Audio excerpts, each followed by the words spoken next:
একটা অধ্যায়ের সৃজনশীল পড়তে গেলে সবচেয়ে শিক্ষার্থীরা বেশি যে প্রশ্নটা আমাদেরকে করে যে ভাইয়া 20-25টা করে সৃজনশীল, এতগুলো সৃজনশীল কিভাবে পড়া সম্ভব? এক্ষেত্রে আমি কিভাবে সৃজনশীলের পরিমাণটা কমাবো, কিভাবে গুরুত্বপূর্ণ সৃজনশীল খুঁজে পাবো বা বুঝতে পারবো এটা পরীক্ষার জন্য গুরুত্বপূর্ণ। এই পয়েন্টে আজকে আমরা আলোচনা করব যে এতগুলো সৃজনশীল থেকে কম সৃজনশীলে তুমি কিভাবে আসবা। একজন শিক্ষার্থী যখন তার যে কোনো সাবজেক্ট হোক, বিশেষ করে যে সাবজেক্টগুলোতে সৃজনশীল রয়েছে সেগুলোতে দেখা যায় যে একটা বইয়ে 20-25টা, যদি তারা নতুন একটা গাইড ক্রয় করে অথবা সাপ্লিমেন্ট ক্রয় করে সেখানে আরও 10-15টা এক্সট্রা যোগ থাকে, তো দেখা যায় প্রায় 30-40টা সৃজনশীল থেকে পরীক্ষায় আসবে কিন্তু একটা।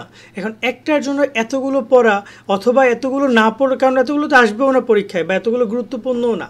কিভাবে গুরুত্বপূর্ণগুলো বুঝবো আমি একটু ক্লিয়ার করছি। এসএসসি পরীক্ষার কথা যদি ধরি আমরা এখানে খুব সুন্দর করে, যখন আমরা একটা সৃজনশীল বিশেষ করে গদ্যর কথা যদি বলি, বাংলা প্রথম পত্রের 20-25টা সৃজনশীল পাই। এখন আমাদেরকে আগে ফার্স্ট জানতে হবে এই সৃজনশীল প্রশ্নগুলো কোথা থেকে আসে। মূলত আমাদের যত সৃজনশীল প্রশ্ন হোক, যত বহু নির্বাচনী প্রশ্ন হোক, সংক্ষিপ্ত প্রশ্ন হোক, তার সব কিছুর সোর্স হচ্ছে কোথায়? মেইন বই। মেইন বইয়ের বিকল্প কোনো কিছুই নেই। তবে এখন মেইন বইয়ের কথা যদি বলি, সেখানেও কিন্তু অনেকগুলো পয়েন্ট রয়েছে যেখান থেকে তারা কোশ্চেনগুলো করে। এখন আমাদেরকে যদি তোমার সৃজনশীল শর্ট করতে হয়, কম সৃজনশীল পড়তে হয়, তাহলে আমাদের ফার্স্ট যে কাজ সেটা হচ্ছে মেইন বইয়ের মেইন টপিকটা বোঝা, অথবা মেইন বইতে কি বলা হয়েছে ওই অধ্যায়ের বেসিক ইনফরমেশনটা ক্লিয়ার হওয়া। অনেকেই সেটা করো না, অনেকে দেখা যায় মেইন বই সম্পর্কে ধারণা নাই, সরাসরি চলে গেছো সৃজনশীল পড়তে। সেক্ষেত্রেই তুমি ভুলটা করছো। তোমাকে আগে ওই অধ্যায় বেসিকটা জানতে হবে। অ্যাজ এ মুভি হিসাবে ধরুন যে একটা মুভি, মানে একটা চ্যাপ্টার একটা মুভির মতো করে বা একটা নাটকের মতো করে তোমাকে ভাবতে হবে যেটা ফার্স্ট টু লাস্ট কী হয়েছিল, কী কী বলেছে, এখানে কী কী টপিক ছিল, তোমাকে সেগুলো আইডেন্টিফাই করতে হবে। তবে তুমি অধ্যায়ের সম্পর্কে জানতে পারবা, 10 লাইন লিখতে পারবা, বা যদি তুমি সামনে পড়ো তাহলে 10 লাইন খুব সহজ ক্যাচ করতে পারবে যে আসলে এইটা এই গল্পে বা এই অধ্যায়ে বলা হয়েছে। ফার্স্ট এই একটা কাজ করতে হবে। সেকেন্ড যে বিষয়টা আসতেছে, সৃজনশীল যখন আমরা পড়তে যাব তখন আমরা সবসময় ম্যাক্সিমাম টাইম স্টুডেন্টরা কী করে, ক এবং খ পড়ে, এইটাই মনে করে তার সৃজনশীল পড়া শেষ। কিন্তু সৃজনশীলের যে মূল যে পয়েন্টটা সেটা হচ্ছে গ এবং গহ, কারণ ওইখানে কিন্তু প্রায় 7 মানে প্রায় মার্ক থাকে, 6 এবং 7 মার্ক থাকে।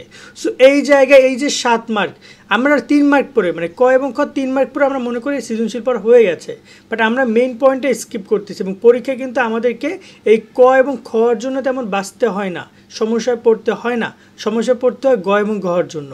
সেক্ষেত্রে আমি ট্রাই করব যখন আমরা সৃজনশীলগুলো আইডেন্টিফাই করবো, অধ্যায় যদি বেসিকটা আমার ক্লিয়ার আছে, তখন আমি এই 20টা সৃজনশীল আমার কাছে কোনো ব্যাপার না, যদি আমি ট্রাই করি যে এখানে মেইন পয়েন্টটা বোঝার জন্য উদ্দীপক কী বলেছে এবং প্রশ্নে কী বলেছে আমি সেটা জন্য আইডেন্টিফাই করতে পারি। আমরা এখানে উদাহরণস্বরূপ যদি বলি, ধরুন উদ্দীপকে এমন একটা টপিক নিয়ে কথা বলেছে, এমন একজন ব্যক্তিকে উদ্দীপকে তুলে ধরা হয়েছে যার সাথে আমাদের একটা কোনো একটা গল্পের চরিত্রের সাথে মিলে গেছে। তো আমরা এখানে তো পুরো, আমি যদি পুরো অধ্যায়টা আগেই পড়ে রাখি বা আমার যদি সেই চরিত্রটা অধ্যায় পড়ে মেইন বই পড়ে যদি আমার অলরেডি বেসিক জ্ঞানটা হয়ে যায়, যখন আমি প্রশ্নটা পড়বো, যখন আমি উদ্দীপকটা পড়বো, তখন আমি খুব সহজেই বুঝতে পারবো যে উদ্দীপকে কার গল্পটা নিয়ে কথা বলা আছে। লাগলে আমি গ নম্বরের আবার জ্ঞানমূলক যে অংশটা আছে, প্রথম দিকের যে উত্তরটা দেওয়া আছে সেটা আরও একবার দেখে নিতে পারবো। ঘ নম্বরের ক্ষেত্রেও তাই, উদ্দীপকের সাথে আমি আমার কোশ্চেনটা একবার মিলিয়ে নিলাম। পরীক্ষার সময় কিন্তু উদ্দীপক থেকে হুবহু প্রশ্ন নাও আসতে পারে, উদ্দীপকটা ঘুরাইয়া পেঁচাইয়া দিতে পারে। এক্ষেত্রে আমাকে সরাসরি উদ্দীপক অর্থাৎ গ এবং গহ যেন পড়া না লাগে, আমি সেটা বুঝে যাব, সেটা আমার মুখস্থ করার ওরকমভাবে দরকার নেই। আমি বুঝে নিব এখানে কার সাথে কার কথা বলেছে বা এখানে কী ব্যাখ্যা করতে বলেছে, সে ব্যাখ্যা করার পয়েন্ট আমি জানি কি না। সো এই জায়গায় ক এবং খ অবশ্যই বুঝে যেতে হবে, ক মুখস্থ করতে হবে, যেহেতু খুবই ছোট কোশ্চেন সেক্ষেত্রে সেটা বুঝে যাওয়া বা মুখস্থ করাটা ইম্পর্টেন্ট। খ নম্বর যেহেতু এখানে অনুধাবনমূলক, সেটাকে আমাকে বিশ্লেষণ বা ব্যাখ্যা করতে বলবে ম্যাক্সিমাম টাইম, সেটা আমি সেভাবে দেখে যাবে। এবং গ এবং গহটা আমি আমার অধ্যায় বেসিক ক্লিয়ার না থাকলে কেউ কখনোই গ ঘ উদ্দীপক দেখে দেখে বা উদ্দীপক উঠাইয়া বোর্ড পরীক্ষার খাতায় লিখে গেলে নাম্বার পাবে না। সেই জায়গায় বলবো যে লিখতে হলে বুঝতে হলে আমাকে অধ্যায় বেসিকটা জানতে হবে। এখন আরেকটা পয়েন্ট হচ্ছে যে আমরা যখন বিভিন্ন গ্রুপ সাবজেক্ট দেখি সেখানে কিন্তু অনেক একটা অধ্যায়ের অনেকগুলো পয়েন্ট আছে, সবগুলো পয়েন্টে কিন্তু আবার সৃজনশীল প্রশ্ন প্রশ্নের জন্য গুরুত্বপূর্ণ না, সেক্ষেত্রে আমরা কোনো সাজেশন ফলো করতে পারি, সেক্ষেত্রে আমরা কোনো টিচারকে অনুসরণ করতে পারি যে কিনা আমাদেরকে বলে দেবে কোন পয়েন্টগুলো ইম্পর্টেন্ট। সেই পয়েন্টগুলো আমি আগে অধ্যায় মেইন বই থেকে তার বেসিকটা ক্লিয়ার হবো, দেন সেই পয়েন্ট ভিত্তিক যে সৃজনশীলগুলো আছে সেগুলো আমরা কভার করব।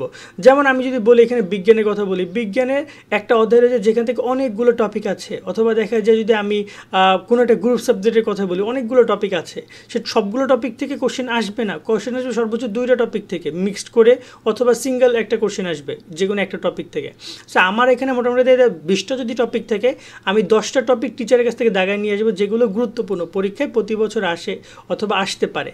দেন আমি ওই টপিক রিলেটেড যে সৃজনশীলগুলো আছে সেগুলো আমি আগে দাগিয়ে ফেলবো যে আমাকে এই সৃজনশীলগুলো টিচার পড়তে বলেছে অথবা এই টপিকগুলো গুরুত্বপূর্ণ, তো এই রিলেটেড কী কী সিকিউ আছে, কী কী শর্ট কোশ্চেন আছে, কী কী এমসিকিউ আছে সেগুলো আমি বেশি বেশি করে দেখে যাব যেগুলো আমার পরীক্ষায় ইম্পর্টেন্স। সো আশা করি এভাবে শিক্ষার্থী বইগুলোকে দাগিয়ে ফেলবে এবং বেসিক, আবারও বলছি, মেইন বই কেন্দ্রিক যে ভালো প্রিপারেশন নিতে পারবে, মেইন বইকে যে ফোকাস করতে পারবে সে ভালো রেজাল্ট করতে পারবে। এখন অনেকে বলতে পারে যে মেইন বই তো আমাকে কোশ্চেন বানিয়ে দিবে না, কোশ্চেন সলভটা মেইন বইয়ের মাধ্যমে করতে হবে, আগে মেইন বইটা ক্লিয়ার থাকতে হবে দেন তুমি কোশ্চেন সলভে যাও। কিন্তু আগে সরাসরি যদি তুমি সিকিউ সলভ করতে যাও, এমসিকিউ সলভ করতে যাও এবং দেখো অনেকগুলো কোশ্চেন, তখন তোমার কাছে অবশ্যই বিরক্তকর লাগবে। তা আগে মেইন বই ক্লিয়ার হও, অধ্যায়টা ক্লিয়ার করো, দেন তুমি গিয়ে গুরুত্বপূর্ণ টপিকগুলো ধরে সেগুলো আগে দাগাই ফেলো। আগে দেখা যায় যে 30টা সিকিউ আছে, 5 মিনিট বসে আগে সিকিউগুলো দাগাই ফেলো যে কোনগুলো পড়বা, দেন পড়া শুরু করো। কেমন? তো আশা করি ক্লিয়ার করতে পেরেছি। আজকের মতো এখানে বিদায় নিচ্ছি। সকলে অনেক অনেক ভালো থাকবে। আল্লাহ হাফেজ।